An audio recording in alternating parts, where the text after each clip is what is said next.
Tunaelezwa kwamba hospitali ya taifa Muhimbili Mloganzila imeandaa kambi maalum ya uchunguzi wa kibingwa wa madaktari bingwa wa moyo Mloganzila ambayo itafanyika hapa jijini Dar es Salaam. Tufahamu kinagaubaga ratiba itakavyokuwa na namna ambavyo tunaweza kushiriki. Mwenzangu Goodluck Po tayari yupo na madaktari bingwa. Kabisa, na hii ni fursa kwa wana Dar es Salaam na Watanzania kwa ujumla kushiriki katika tukio hili kubwa ambalo limeandaliwa na Chuo Kikuu cha Afya na Sayansi Shirikishi Muhimbili MUHAS, kambi maalum ya uchunguzi wa magonjwa ya moyo, na itakuwa ni bure. Tukio hili itakuwa tarehe 21 hadi tarehe 22 mwezi Mei, kuanzia saa 3 kamili asubuhi mpaka saa 10 kamili jioni, na itakuwa pale MUHAS Mloganzila campus, wakiwa na kauli mbiu ya linda afya ya moyo wako. Sasa hili ni tukio ambalo sio la kukosa, kwa sababu moja, tafiti zinaonyesha moja kati ya vitu ambavyo vinasababisha vifo nchini Tanzania, ya kwanza ni masuala yanayohusiana na moyo ama shinikizo la damu, ama kwa kimombo unaweza kusema cardiovascular, yani vitu ambavyo vinahusiana na masuala ya moyo, ndio ambavyo vimekuwa kinara wa kusababisha vifo, hasa vifo vya ghafla. Kwa hiyo ni vizuri ukafahamu hali yako ama hali ya afya yako kwa upande huo, na hii sasa ni fursa ya wewe kwenda kufanya uchunguzi huo bure, uchunguzi ambao pengine unaweza kutumia gharama kubwa pale ambapo utaenda hospitali na kwa hali ya kawaida ama kwa gharama zile ambazo zinahitajika, lakini hii ni fursa kwa watu kwenda kupata huduma hizi bure. Sasa tunao wataalamu hapa ambao watahusika na tukio hilo, ambao tunawaleta kwenu. Ni Dr. Jack Mlai, ni daktari bingwa mbobevu wa magonjwa ya moyo. Dr. Mlai, karibu sana. Asante. Lakini pia yupo Benedicto Mgala, yeye ni mkufunzi msaidizi kutoka MUHAS na amekuwa pia muuguzi mbobevu katika masuala haya ya moyo. Karibu sana. Asante. Karibuni sana. Sisi bwana tunafurahi kwa sababu mmefanya pia kipindi chetu kiwe kipindi cha kutangaza fursa kubwa, kwa sababu sisi tunalichukulia jambo hili kama jambo kubwa. Inawezekana kuna watu ambao wanatamani kwenda kufanya uchunguzi, lakini pengine wanahofia kuhusu gharama, labda wengine hawana bima za afya na vitu kama hivyo. Kwa hiyo inakuwa fursa kwao kuweza kujua afya zao kwa upande huo. Lakini nini hasa ambacho kimewafanya kuandaa tukio hili ambalo mnatarajia kulifanya tarehe 21 na tarehe 22 mwezi Mei, Dr. Mlai? Asante ndugu mtangazaji. Swala la kwanza kabisa, ningependa wasikilizaji, watazamaji wafahamu nini magonjwa ya moyo. Magonjwa ya moyo yamegawanyika katika sehemu tofauti. Kama ulivyosema neno cardiovascular, ni moyo na mishipa ya damu. Ndio. Kwa hiyo kwenye moyo kuna magonjwa kadha wa kadha yanayoshambulia misuli ya moyo, mishipa ya damu ya moyo, umeme wa moyo au vali za moyo. Kwa hiyo magonjwa haya cardiovascular tunayaita ni non-communicable diseases, NCD. Yeah. Hasa ukiangalia kwa dunia nzima kwa kipindi kama cha miaka 5 hadi 10 iliyopita, magonjwa ya cardiovascular yanachangia karibu vifo milioni 17 kila mwaka. Hii ni kama 30% ya vifo vyote. Na wakati huo pia kwa ndio yanaongoza, maana yake yanaongoza, na karibu 80, karibu zaidi ya theluthi mbili ya vifo hivi vinatokea kwenye nchi zetu za ukanda wa Afrika, mid and low income countries. Ndio. Kwa utaona kwamba ni burden kubwa, ni tatizo kubwa. Na kwa Tanzania zaidi ya 13% ya vifo vya non-communicable disease Tanzania vinatokana na cardiovascular disease au magonjwa ya moyo. Kwa hiyo inatusukuma kama Chuo Kikuu cha Afya na Sayansi Shirikishi Muhimbili kuchukua hatua kwa kushirikiana na serikali, Wizara ya Afya na Wizara ya Elimu, ndio kuanzisha initiative kama hizi za kufanya screening na huduma kwa wananchi na elimu ili kuweza kuzuia hili janga. Kwa ndio maana tukaja na hii kampeni au huduma ya bure ya kufanya magonjwa ya screening kwa ajili ya magonjwa ya moyo tarehe 21 hadi 22 pale Kituo cha Umahiri wa Magonjwa ya Moyo Mloganzila. Na asante sana. Dr. Jackie, tueleze mtu ambaye anahisi viashiria gani anashauriwa kuja kupima siku hiyo? Asante. Unamaanisha Benedicto sasa? No, Benedict. Benedict. Okay, asante sana. Viashiria vya magonjwa ya moyo viko vingi sana, ambapo kitu cha kwanza kabisa inashauriwa kwamba mtu yoyote ambaye ameshafikia kwenye adulthood kwa sasa hivi, zamani ilikuwa ni kwamba mpaka wale wazee ndo wanapima tu, lakini kwa sasa hivi tatizo la magonjwa ya moyo linawapata mpaka vijana. Lakini kwa hiyo mtu yoyote ambaye miaka inaanzia 25, 30 kwenda huko mbele anashauriwa kuja kupima, ambapo kuna dalili tofauti tofauti za magonjwa ya moyo, ambapo kwa dalili ya kwanza tunaweza kusema kwamba mtu anaweza akawa anapata miguu kuvimba, mtu miguu inakuwa inavimba bila sababu, ingawa kuna magonjwa mengine yanayoweza kuleta hiyo shida. Lakini mojawapo ya shida inayopelekea miguu kuvimba ni shida ya moyo. Pia mtu anakuwa anapata labda na kizunguzungu ambacho anakuwa haelewi sababu ni nini, inawezekana ikawa pia ni shida ya moyo. Kupata shida ya kupumua, licha ya kwamba inasababishwa na matatizo ambapo kwenye mfumo wa upumuaji, lakini pia shida ya moyo pia zinasababisha pia watu wapate shida ya kupumua, ambapo inaweza ikatokea kwa sababu ya yale maji kuzunguka ule moyo, mtu anapata shida ya kupumua. Lakini pia kuna wengine wakiwa wanaamka, labda akiwa anaamka tu asubuhi, anayenyuka anakuta anapata kama kizunguzungu kinamsumbua. Pia watu wanaweza wakawa wanakuja kupima.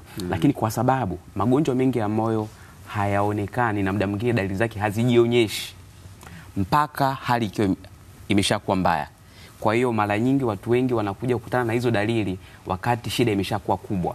Kwa hiyo mtu yoyote ambaye anaona kwamba anataka kujua hali ya moyo wake, hata kama anajiona yuko mzima, anashauriwa kuja kupima, kwa sababu dalili huwa zinaanza kuonekana mpaka shida ikishakuwa kubwa. Kwa hiyo watu wote mnakaribishwa, regardless of the age, regardless ya umri wake, jinsia na chochote, wanakaribishwa kuja. Ndio kwa sababu watu wote tupo kwenye riski na hatujui hali zetu, kwa sababu tunasema magonjwa mengi ya moyo tunaita ni kama silent killers kabisa. Yes. Na mimi tunashauriwa bwana, upimaji mzuri ni pale ambapo unapima ukiwa mzima.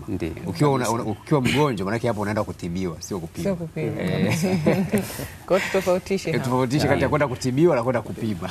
Na sio kupima peke yake. Hii kambi itajumuisha mambo kadha wa kadha. Kutakuwa na kupima, kutakuwa na ushauri wa afya, kutakuwa na ushauri wa matumizi ya dawa, na pia kutakuwa na maonyesho pia ya vitu ambavyo Chuo Kikuu cha Sayansi na Afya Shirikishi Muhimbili tunayo. Sasa kipindi hiki unajua kinafuatiliwa na mamilioni ya watu. Na mnyewe mmeweka siku 2. Tunajua kwamba watu wengi sana watakuja hiyo tarehe 21 na tarehe 22. Sasa sijui mtaweza vipi kuhudumia wingi wa watu ambao watakuwepo, ama ni kiasi gani cha watu ambacho nyie au mmejipanga vipi tuseme kuwahudumia Watanzania kwenye siku hizo 2? Asante mtangazaji. Tumekuwa na experience, tumekuwa na kambi kadha hapa kabla ya hii hapa. Tofauti kambi hii kwanza iko focused kwenye moyo zaidi. Tumekuwa na kambi mbali mwaka huu. Kwa hiyo tumejipanga, tumeshakuwa kwanza na uzoefu na tumejipanga kusave kiasi chochote cha wanachotakaofika hiyo siku ya tarehe 21 na 22. Na tuishie hapo. Siku ya tarehe 23 tutakuwa pia na kilele cha tukio la kufanya uzinduzi wa mradi wa kujenga hospitali ya moyo kubwa kwa ajili ya kufundishia na kutoa huduma kwa wananchi. Na pia kambi kama hizi zitaendelea kuwepo pia. Na hazitaishia kwa Dar es Salaam pia. Mbeleni pia tutapanua kuwafuata wananchi walipo. Sasa hiyo hospitali mnajenga pale au mna hebu tupe exclusive, maana kuna kama harufu hivi ya exclusivity. Asante. Ndugu mtangazaji, katika sera za serikali kupambana na magonjwa ya moyo, kama nilivyotangulia kusema, ni mambo ambayo yanakuja kwa kasi kubwa sana. Katika sera za serikali na sera za ushirikiano wa nchi za Afrika Mashariki, tuliona kwamba ni swala moja wapo ambalo linahitaji msukumo au uwekezaji. Kwa serikali kupitia Afrika Mashariki walitenga kiasi cha dola milioni 75 kwa ajili ya ujenzi wa kituo cha umahiri wa matibabu ya moyo kwa Afrika Mashariki, ambayo itakuwa na component tofauti. Ufundishaji wa wataalamu kwa ajili ya serikali yetu, East Africa na Afrika kwa ujumla, hospitali teule au ya umahiri wa moyo yenye vitanda zaidi ya 500 kwa ajili ya moyo, na pia utafiti kwa wananchi. Kuna kiasi cha dola milioni 2 kwa ajili ya kufanya utafiti wa magonjwa ya moyo kwa Watanzania yale ambayo yametuzunguka na ambayo yanatushambulia sana. Kama nilivyotangulia kusema pale mwanzo, magonjwa ya moyo yanakuja juu, na kwa Tanzania tuna zile sababu zetu ambazo ni za kwetu. Tofauti na ambavyo tunaona duniani. Sisi tuna infectious, non-infectious, tuna uchumi ule chini, tuna malnutrition. Kwa tunatamani kufanya utafiti kwenye hizo sababu zetu. Kwa hiyo kituo ni zaidi ya kutoa utabibu. Utabibu, lakini ndani ya muktadha wa mazingira tulionayo. Ndio. Kwa hiyo uzinduzi utafanyika tarehe 23 wa huu mradi, na mgeni rasmi wetu ni Waziri wa Afya, Mheshimiwa Profesa Mkenda. Kwa maana yake hospitali inatarajiwa kujengwa maeneo gani?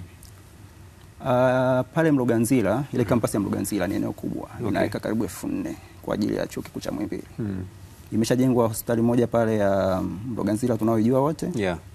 Ukiangalia pale Mloganzila kama tumewahi kufika, kuna kituo utakiona pale nyuma hospitali. Kile ni phase 1 ya huu mradi. Ni madarasa na kumbi za walimu. Okay. Kwa eneo lile pia itajengwa hospitali ya moyo. Ambayo itakuwa ni kituo cha umahiri wa kimataifa.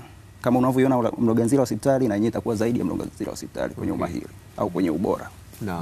Na ubora huu ni kwenye jengo, huduma na utafiti. Okay. Sawa. Kuna baadhi ya watu wakiambiwa kwenda kupima au kufanya uchunguzi wanawaza kama kuna kitendo cha sindano, kutolewa damu kutahusika. Tushirikisheni namna ambavyo uchunguzi huu utakuwa. Asante. Zaidi uchunguzi huu utakuwa kwenye upimaji wa kusikiliza watakaofika na uchunguzi wa awali. Wale watakaoonekana na matatizo pia kuna jinsi ambavyo tutawaelekeza kwenye hospitali, na kutakuwa pia na utaratibu wa kwenda kwenye hospitali. Na kutakuwa na sindano wala upasuaji pale. Lakini manake ni kwamba kinachofanyika bure ni uchunguzi na elimu, au hata pamoja na matibabu yake? Ni uchunguzi, elimu na matibabu yale ya emergency. Kwa Kiswahili wanasema yale ya dharura. Okay. Yale ambayo zaidi ya hapo, kutakuwa na uwezeshaji wa kufikia ile huduma ambayo inahitajika. Ambapo sasa baada ya hapo sasa inabidi mtu apambane sasa kuona namna gani ambavyo anaweza kujigharamia kumudu ya matibabu. Kama tulivyosema, chuo kinajaribu kuweka utaratibu wa kusaidia na kuwezesha hayo mambo. Kwa hiyo chuo pia kitasaidia na kuwezesha hilo. Okay. Sawa. Benedicto, tueleze, wengi tumekuwa tukichanganya au huenda tupo sahihi, uhusiano kati ya magonjwa ya pressure, shinikizo la damu na magonjwa ya moyo. Sasa kuna mtu mwingine akishapima pressure yake akaona iko sawa, anasema mimi siwezi kuwa na tatizo la moyo. Okay, sawa. Asante sana. Cha kwanza kabisa tunatakiwa kutambua kwamba pressure au shinikizo la juu la damu, watu wengi tunachanganya hapa. Pressure au shinikizo la juu la damu lenyewe ndio kisababishi kikubwa cha magonjwa mengine mengi ya moyo. Ambapo yenyewe watu wengi tunaita kama ugonjwa wa moyo, lakini kwa sisi tunaita ni major risk factor, kama kisababishi kikubwa cha magonjwa mengine ya moyo. Ambapo sasa watu wengi wanaohudhuria kliniki za moyo, wengi wanakuja kwa sababu ya hiyo shida. Kwa sababu ya shida ya pressure au high blood pressure. Ambapo tukienda kwa takwimu za nchi yetu ni kwamba asilimia zaidi ya 41 ya watu wote ambao wanakuja kuhudhuria kliniki za moyo wana shida ya pressure. Ndio inaongoza. Ambapo sasa pressure kama pressure inakuja kuleta matatizo mengi. Mojawapo ya tatizo kubwa la kwanza ni shambulio la moyo. Shambulio la moyo ambapo ni either mishipa ya moyo inaweza ikawa imeziba au ikawa imepasuka. Inapelekea ile misuli ya moyo ambayo inasaidia moyo uweze kucontract ile vizuri, uweze kupump damu vizuri, ikashindwa kupata damu ya kutosha, mwisho wa siku ikashindwa kufanya kazi. Ndio mnaita cardiac arrest. Hiyo inaitwa heart attack. Heart attack. Kwa hiyo mtu mwenye pressure yupo kwenye hatari hiyo. Lakini hatari nyingine kubwa sana ni stroke, ambayo tunaita ni kiharusi. Kiharusi kwa sababu pressure ikiwa kubwa sana inaweza ikapelekea mishipa midogo ya kwenye ubongo. Kwenye ubongo ni mishipa midogo sana ambayo ikiwa under pressure yoyote tu ile ikiwa kubwa huwa inapasuka. Mwisho wa siku watu wanaishia kupata kiharusi. Na takwimu za shirika la afya duniani kote inaonyesha kwamba katika matatizo yote asilimia zaidi ya 85 ya matatizo ya watu wanaokufa kwa sababu ya moyo wanakufa kwa sababu ya shambulio ambao ni heart attack, ambao ni shambulio la moyo pamoja na hiyo kiharusi ambao ni nani. Kwa hiyo watu wengi, kitu cha kwanza kabisa ambacho watu wanakiignore mtaani, wanasema kwamba wanakichukulia poa, tunasema ni kupima tu pressure, ambayo ni rahisi. Cha kwanza ni kuna baadhi ya maeneo hata dispensary vya mtaani unaweza kupima shinikizo la juu la damu. Lakini ni kitu muhimu sana kujua, kwa sababu ukishajua shinikizo lako la juu la damu utaweza kuzuia vitu vingine vingi na utaweza kuchukua hatua mapema. Na shida kubwa ya shinikizo la juu la damu haina dalili za moja kwa moja za kuonyesha kwamba sasa hivi una shinikizo la juu la damu. Na ndio ugonjwa, ndio tunasema ndio risk factor ambayo inaitwa silent killer. Inakuwa taratibu mpaka hali itakapokuja kuwa mbaya baadaye, ndio unaenda kupima, unashangaa una pressure ambayo imezidi kupita kawaida. Ndio. Yes, Sawa sawa. Na tukirejea hapa kwenye magonjwa sasa haya ya moyo, tufahamu kidogo namna ambavyo mmeyagawanya na hatari zake, namna ambavyo yamegawanyika na hatari zake. Asante ndugu mtangazaji.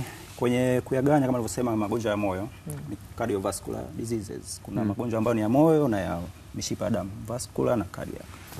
Kwa upande wa moyo kuna magonjwa ambayo yanaathiri mishipa ya damu ambayo inapeleka damu kwenye misuli ya moyo. Kama alivyotangulia kusema mwenzangu, hii kiziba ndio huwa tunapata hizo tunasema ni heart attack au maumivu ya kifua na vitu kama hivyo. Ambayo hii matibabu yake ni operation au inaweza kutibiwa? Matibabu yanategemea. Kwanza matibabu kama mazuri kabisa ni kujilinda, kujikinga kutokuipata. Ambapo watu watakapokuja wataelekezwa namna ya kufanya. Hiyo ni matibabu rahisi, bei rahisi kabisa ambayo haihitaji chochote. Sawa. Kwa hiyo ni primary au tunasema zile hatua za awali ni kujikinga. Kwa hiyo matibabu mengine watakapofika tuzidi kuelekeza. Kundi la pili la magonjwa ya moyo ni yale ambayo yanadhuru misuli ya moyo. Kwa Kiingereza tunaita, kwa kitaalamu tunaita cardiomyopathies. Misuli ya moyo inaweza kutanuka, inaweza kutuna, inaweza kama moyo kama mpana. Kundi la tatu ni magonjwa yanayoshambulia umeme wa moyo. Moyo ulivyoumbwa una sehemu ya umeme, kwamba unazalisha umeme, ule umeme unauambia misuli ya moyo icontract ili damu itoke kwenye moyo. Kwa hiyo ni kundi la tatu ambao kuna magonjwa kama aliyosema mwenzetu pale, heart arrest, cardiac arrest, yanahusiana na umeme wa moyo. Kama usipozalishwa au usipokwenda kule unakotakiwa kwenda ndio tunapata cardiac arrest. Kundi la 4 ni ile la valves za moyo. Tumekuwa na hii ni changamoto ya kipekee kwa nchi yetu. Tuna ugonjwa unaitwa rheumatic heart disease huko kwenye maeneo ya Arusha, Dodoma, Singida. Tunapata valves za moyo zile zinatakiwa kufunguka, labda zifunguki au wakati zinatakiwa kufunga zinashindwa kufunga. Ile kutanuka, kutanuka na kufunguka na kufunga. Yes. Madirisha ya moyo. Na kwa nini umetaja mikoa? Yaani kwamba ina uhusiano gani? Hii ni kipengele kingine cha utafiti pia uliko kwenye hii miradi yetu na chuo kikuu cha Muhimbili. Tumeona kwa Tanzania ile ni eneo ambalo linapata pia shida kubwa ya rheumatism ya moyo. Na mmegundua sababu ni nini hasa? Kuna sababu kubwa ya magonjwa ziko kama 3 ambazo zinaingiliana. Mazingira, infection na ile kufuata huduma za afya. Kwa hiyo ni sehemu ambayo tumefanyia pia utafiti na iko kwenye mradi huu na miradi mingine iliyoko pale MUHAS. Kwa hiyo miradi hii inajaribu kuangalia hasa kiini kule. Unavyosema infection, mazingira na kufuata huduma za afya, unamaanisha nini? Hebu tufafanulie vizuri. Yaani infection kwa maana ya kuna aina maambukizi ambayo yako katika maeneo hayo ambayo yanasababisha changamoto hizo. Asante. Huu ni ugonjwa ambao unaanzaga sana utotoni. Ndio. Zamani ulikuwa ndio ugonjwa namba 1 kwa Tanzania kwenye kusababisha shida za moyo, rheumatism ya moyo. Watoto wakiwa wadogo kwenye miaka 5 hadi 15 wanapata zile tunaita mafindo kwa Kiswahili. Kwa Kiingereza inaitwa tonsils. Kwa hiyo unapata ni infection ya mdudu fulani, bakteria fulani anafanya infection. Sasa ukiwa kwenye mazingira fulani labda ambayo hupati huduma ya afya haraka kwa ajili ya kutibu mafindo, wakati mwingine tunachukulia mafindo na kuja na kuondoka, hatuendi kutafuta labda kufanya matibabu ama kwa kutokujua ama kwa uwezo wa mazingira fulani hatufanyi matibabu. Kwa ambavyo hatufanyi matibabu, ikirudia mara kwa mara ile infection inasababisha vali za moyo kushambuliwa na baadaye kupata hizi shida kama vali kushindwa kufunguka ama vali kushindwa kufunga vizuri, ambapo ndo inakuja rheumatic heart disease. Ambapo ubaya hii inakuja kuonekana ukubwani. Na ikionekana ukubwani huku mara nyingi matibabu yanahitaji upasuaji. Kwa ndo maana tunajaribu kujikita zaidi kwenye preventive approaches. Kujikinga kwa awali, kutoa elimu, kufanya utafiti, kujua hizi shida huku chini namna gani tunaweza kuzipunguza ili kupunguza magonjwa ya moyo ambayo yatahitaji upasuaji au kuwa mgonjwa kabisa. Sawa. Najua mtatupatia elimu namna ya kujikinga na magonjwa ya moyo. Tukiacha na hili eneo ambalo ulikuwa umesema umefanyia utafiti kwa upande wa kanda hiyo ya kaskazini, mtu apate nafasi ya kufahamu kidogo baadhi ya visababishi vya magonjwa ya moyo. Asante. Tupate kutoka kwa Benedict. Asante sana. Visababishi vya magonjwa ya moyo viko vingi, lakini sababu kubwa ya kwanza kabisa ni tunasema ni mifumo ya maisha tunayoishi kwa sasa hivi. Na mifumo ya maisha ambayo tunasema ni lifestyle ya sasa hivi, ambapo kwa sisi tunasema ni modern lifestyle ya kwetu. Ambapo tukienda kwenye kitu cha kwanza kabisa ni uvutaji wa sigara. Kwenye sigara kuna kitu kinaitwa nicotine. Ile nicotine ni hatari sana kwenye kusababisha mishipa inakuwa membamba kuliko kawaida, na watu wengi wanaishia kupata high blood pressure na hivyo na hizo shida zingine zinazoambatana na hiyo shinikizo la juu la damu. Lakini pia kuna unywaji wa pombe kupitiliza, na wenyewe pia unapelekea shida za moyo. Vyakula vya mafuta pia, lakini kwenye vyakula vya mafuta tunagawanya katika makundi mawili. Mafuta yote sio mabaya. Kuna mafuta ambayo tunasema ni mafuta mazuri na mafuta mengine ambayo ni mabaya. Mafuta ambayo ni mabaya ni yale tunaita ni saturated fats. Ni yale mafuta yanayotokea, ni mafuta ambayo tunasema katika joto la kawaida, joto letu la kawaida yanakuwa na hali ya tunasema ni solid. Ni solid maana yake ni hali ambayo imeganda. Sana sana kutoka kwenye ng'ombe, mbuzi na wanyama wengine. Lakini mafuta mazuri ni yale ambayo yanaweza kutoka kwenye vyakula kama samaki na vitu vingine. Lakini pia unene uliopitiliza na yenyewe ni risk factor kubwa pia ya kupelekea hiyo shida ya moyo. Mishipa hapo Naam. Hapo mishipa inakuwa inafanyaje? Sio kama nikiwa mnene na mishipa inakuwa minene inakuwa rahisi kupitisha damu. Okay, sawa. Unene uliopitiliza mara nyingi unaambatana na kiwango kikubwa cha mafuta ndani ya mwili. Na hicho kiwango kikubwa cha mafuta kinachofanya ni kwamba inakuwa ile mafuta yanaenda kuganda au kwenda kutuama kwenye mishipa ya damu. Yanapelekea ile bomba la kupitisha damu linakuwa jembamba kuliko kawaida. Na mara nyingi kwenye kanuni za kisayansi ni kwamba bomba linapokuwa dogo kuliko kawaida, pressure inakuwa kubwa. Kwa hiyo hawa watu wengi, mafuta yanapokuwa mengi, kuna riski kwanza ile mishipa kuziba kwa sababu ya hayo mafuta. Lakini pia wanakuwa ile mishipa inakuwa under high pressure yake inakuwa kubwa, mwisho wa siku anaishia kupata pressure kubwa kuliko kawaida. Kwa hiyo wanaweza kupata vitu viwili, aidha mishipa kuziba na pia shida pressure inakuwa kubwa sana kuliko kawaida kwao. Duda Kimbona unanicheka. Maana mimi najua kama nimenenepa mwili na mishipa nayo inanenepa. Anapenda sana kunenepa. Mimi mwambie kabisa. Ndio. Kwa hiyo ndoto yake kubwa ni kunenepa. Kiacha hizo sababu, iko sababu zingine nyingi. Iko sababu zingine nyingi ambapo pia tunasema tunakuwa tunaangalia na kwa mfano kwenye uzito hapo ni rahisi. Yaani ni vitu ambavyo ni rahisi sana kuweza kujua kama wewe uzito wako umeongezeka sana kuliko kawaida. Lazima uweze kupima uwiano wa urefu wako na uzito wako. Kabisa. Kuna mtu mwingine anasema mbona huyu mrefu lakini ni kama sio mnene. Sio mnene kwa sababu uwiano wa urefu wake na uzito wake unakuwa uko sawa. Kuna kitu ambacho tunakiita body mass index. Ambapo ya kawaida kabisa ni ukipimwa kuna vipimo tunapata pale ni 18.5 mpaka 24.9. Sasa mpaka 24.9. Lakini pia kingine ambacho unaweza ukakiona ni kupima mzingo wa kiuno. Tunaita waist circumference. Ndio kaka. Ambapo kwa mwanaume haitaki kuzidi sentimita 94. Na kwa mwanamke sentimita za kawaida, sentimita zile ukipima mzingo wa kiuno, futi za kawaida mara nyingi unakuta kuna mtu wanaume unakuta labda mara nyingi kuanzia 29, 30, 31 hapo. Zile ni inches. Sorry. Nasema kwenye sentimita. Sasa unajua ungetumia kipimo cha inchi kwa sababu ndo mara nyingi tukipima kwa fundi suruali ndio tunatumia hicho. Lakini kule hata tukitumia ile kawaida ile ina inchi, kuna upande mwingine inakuwa na sentimita. Kwa hizo sentimita zaje ngapi? 90. 94 mwanaume. Sana inchi ngapi? Haitaki kuzidi hapo. Gawanya kwa 3 maana yake 30 na ni kama maana yake iwe 30 na kidogo. 30 na kidogo kwa inchi. Na kwa mwanamke haitaki kuzidi 80. Ule mzigo wa kiuno haitaki kuzidi sentimita 80. Konde chini tena hiyo sasa. Yes, haitaki kuzidi hapo kwa sababu ukishapima ukuta mzingo wa kiuno chako huko hivyo na pia wewe ni mnene, ile body mass index yako inaonekana ni kubwa zaidi ya 24.9, maana yake imezidi 25 na kwenda juu. Unajua kwamba mimi uwiano wa urefu wangu na uzito wangu hauko sawa, natakiwa nipungue. Lakini kaka, kuna wanawake wengine ni wanene lakini kiuno nyigo wanasema. Yaani huku na huku mambo ni makubwa. Lakini kwenye kiuno hapa kuna namna, yani kiuno ni kwa hapo stili bado tutaangalia ule uwiano wa urefu wake na uzito wake. Body mass index ikiwa iko kubwa basi wewe tayari ni mnene.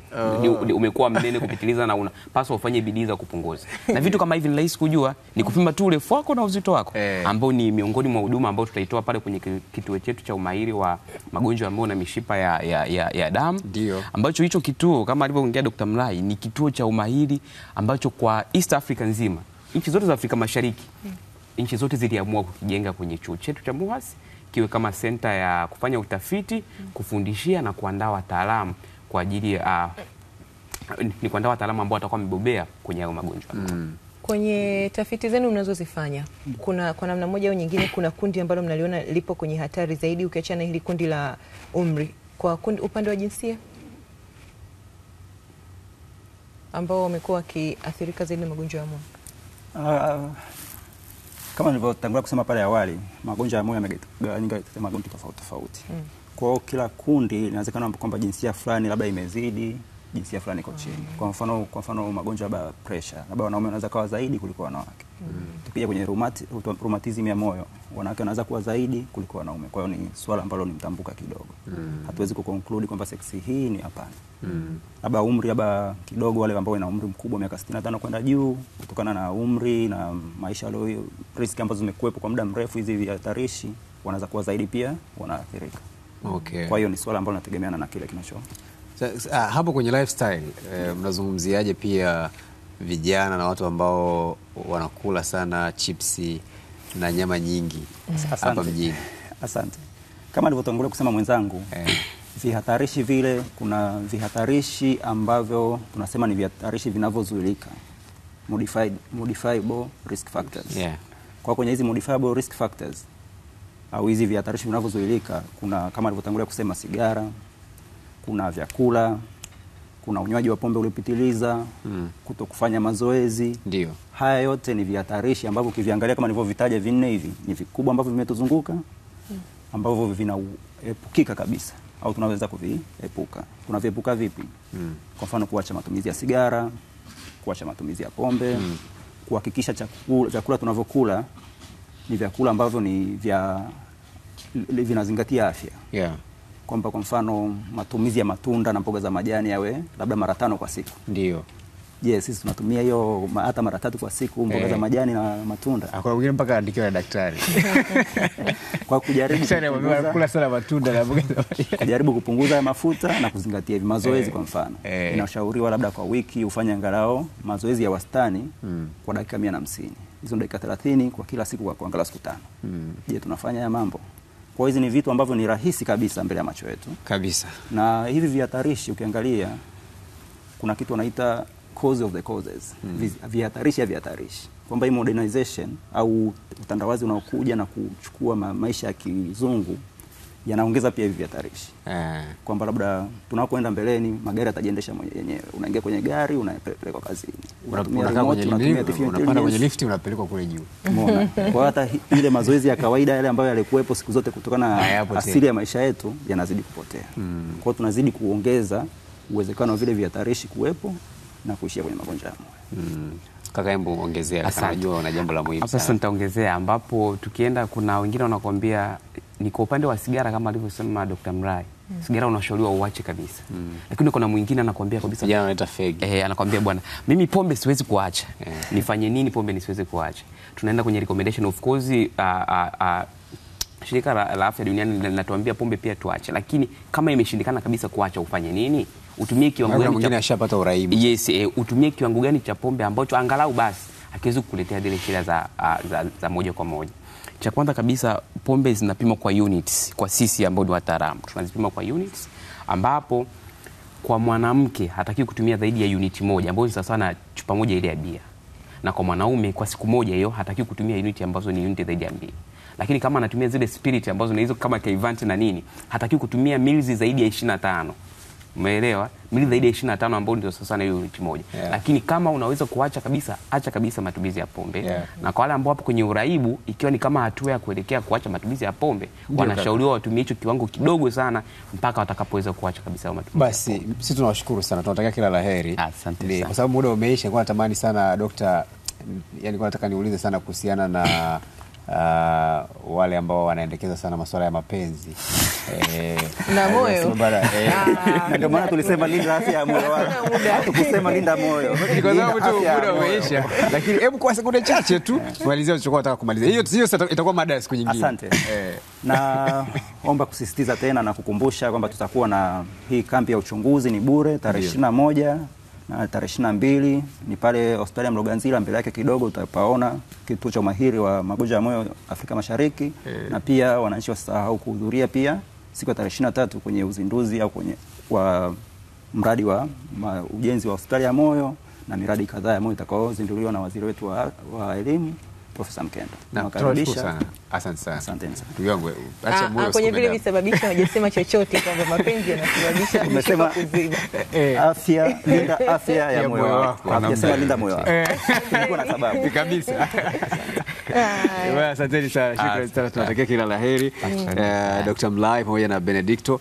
Hapa tumekuletea muuguzi mbobevu kwenye masuala ya moyo, lakini pia tumekuletea daktari bingwa mbobevu kwenye masuala ya moyo. Hao wote utakutana nao tarehe 21 na tarehe 22 mwezi Mei utakapofika pale Mloganzila ama Muhas Mloganzila kwa ajili ya kufanya uchunguzi ambao utatolewa bure kabisa.